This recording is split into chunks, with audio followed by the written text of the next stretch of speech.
Good morning and a very warm welcome. You're watching JanataTelevision HD and this is the English Bulletin with me, Prajwal Nepali. The top stories first. Government unveils common minimum program safeguarding the people's life from coronavirus tops government's agenda. Petition lodged against dissolution of the Land Commission. Hearing has been scheduled for today.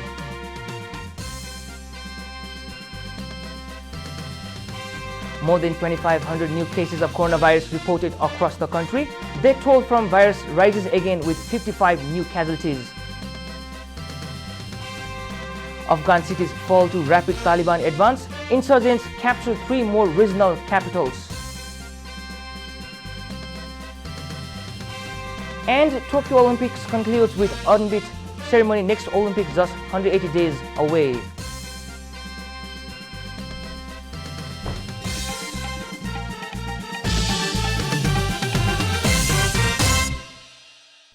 And the news in detail. The coalition government has released its common minimum program at a program organized at the office of the Prime Minister and Council of Ministers yesterday. Our report.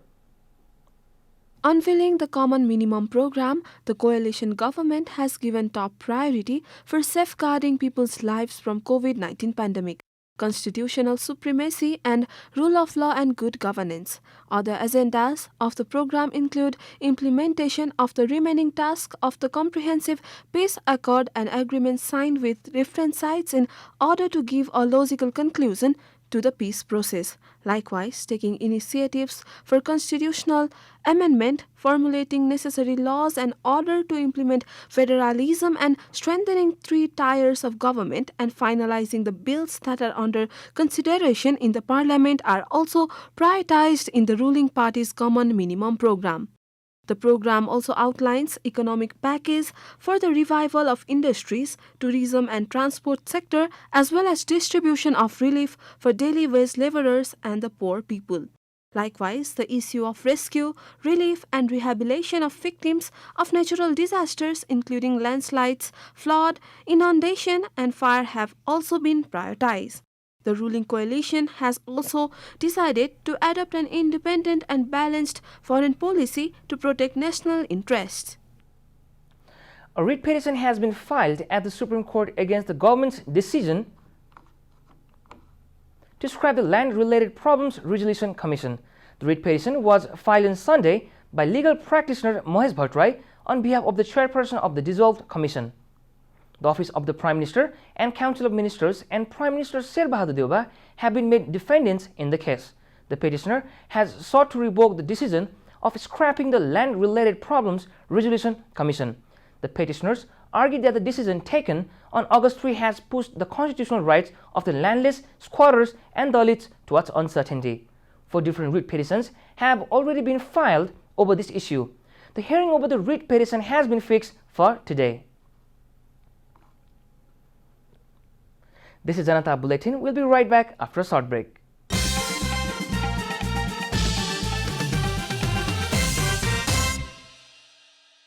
Welcome back after the break. Now we continue with other national news. The government yesterday confirmed a total of 2,548 new cases of coronavirus across the country. According to the Ministry of Health and Population, the new cases were confirmed from 9,033 PCR tests and 3,345 antigen tests.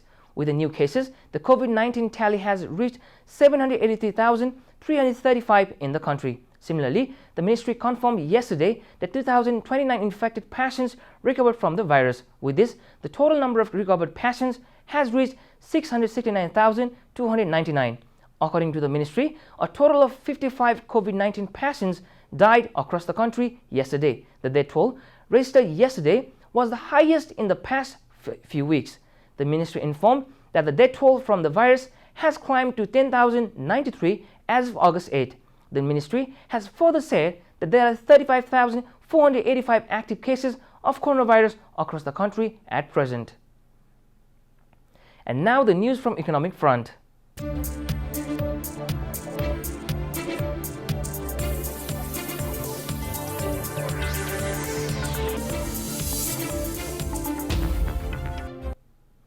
The ruling parties have announced to apply all possible measures for the nation's economic development and prosperity by keeping the agenda of safeguarding citizens' life in the first and foremost priority. The Common Minimum Program of the government released on Sunday has laid emphasis on production-based economy, reform in supply chain, control in excessive price hike of commodities, and investigation into the alleged corruption cases.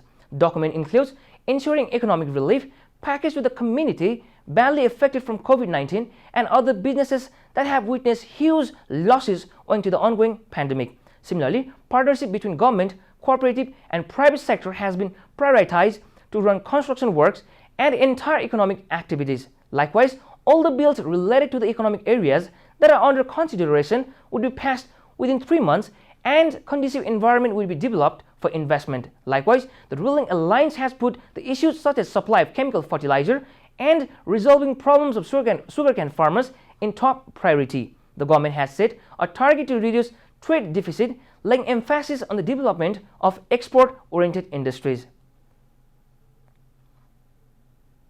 Time for a short break here at Janata Bulletin. Stay tuned for international news.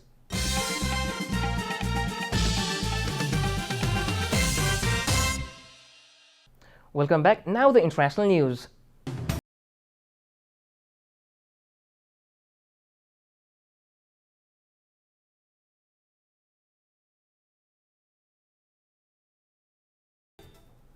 The Taliban have captured 3 regional capitals in Afghanistan as they continue to make sweeping territorial gains in the country.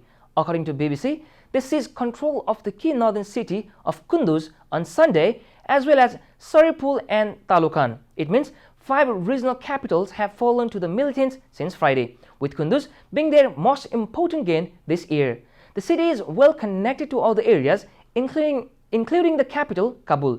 Violence has escalated across Afghanistan after US and other international forces began to withdraw their troops from the country following 20 years of military operations.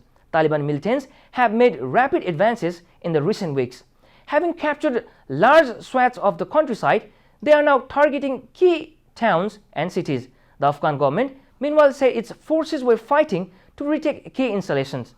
Heavy fighting has also been reported in Herat in the west and in the southern cities of Kandahar and Lashkar Gah.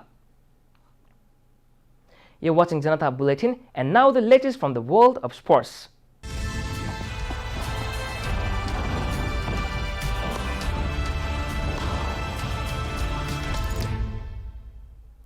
The Tokyo Olympics, postponed and played out behind closed doors because of the COVID pandemic, concluded that with an unbeat ceremony in Japan's capital yesterday. The games took place without spectators and athletes were barred from venturing outside the Olympic Village. The games were postponed a year from the original 2020 date.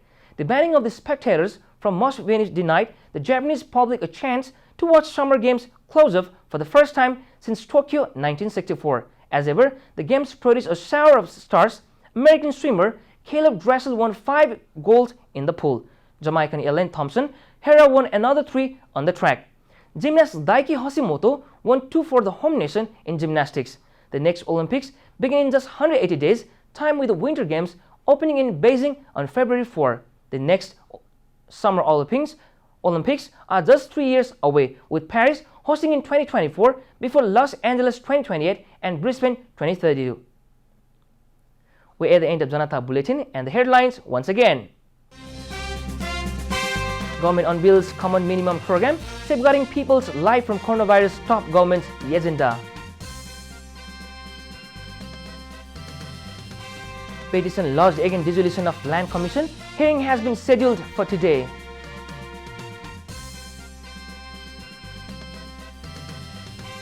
More than 2,500 new cases of coronavirus reported across the country.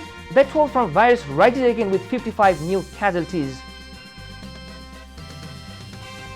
Afghan cities fall to rapid Taliban advance. Insurgents capture 3 more regional capitals. And Tokyo Olympics concludes with upbeat ceremony. Next Olympics just 180 days away.